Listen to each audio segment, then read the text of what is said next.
Hey, Moments with Marla. So I got a story that I just remembered, and it's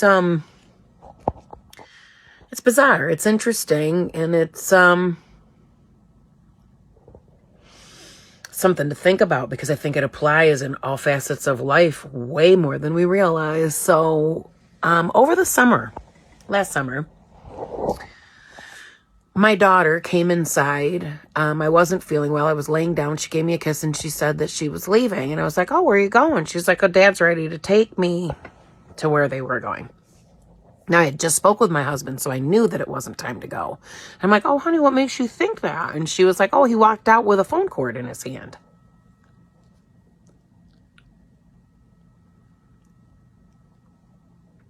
Come again, honey? He walked out with a phone cord in his hand, and that makes you think it's time to go? What's up?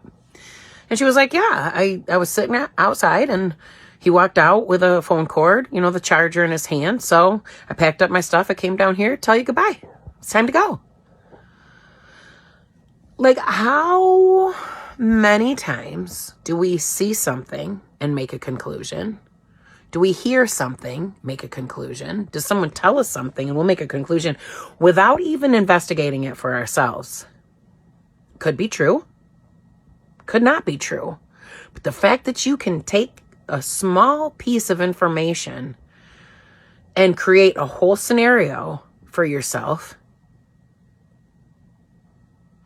is flabbergasting. And I think that we all do it. Like, you can laugh and shake your head and be like, oh my God, I don't do that. Yeah, I think that you do. I think that I do. I think that we all do.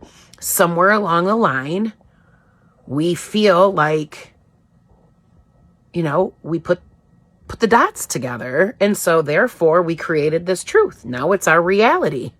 Whether it is real or not becomes irrelevant. How many truths have we believed or not believed based off of assumptions? Because she saw him walk out of the house with a phone charger in his hand, she concluded that it was time to go. That was her truth. And she stood on it. She packed up her stuff. She put her things together. She came downstairs. Like, it took her a lot, and like a lot of energy to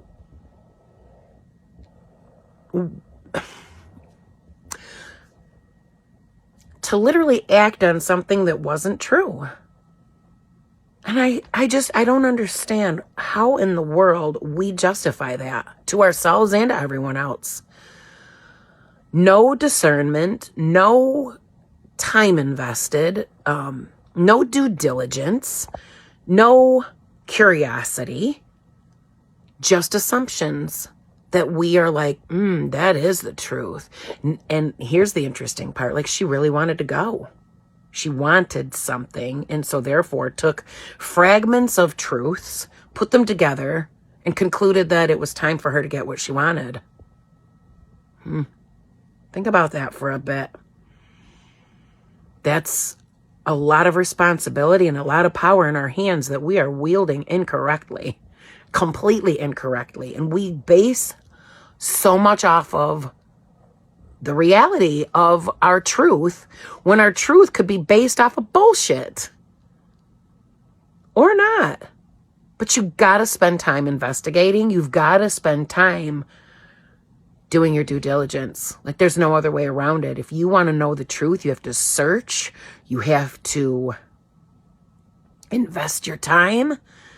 And I mean, in my daughter's circumstance, let's just say it. Like, all she had to do was be like, yo, Dad, is it time to go? And he'd be like, oh, no. And she could have just kept on reading her book or whatever it was that she was doing.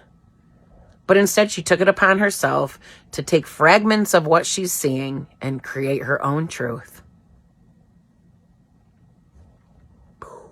Humanity, that's a microcosm of the whole bigger issue. How many truths are you betting on that aren't really truths?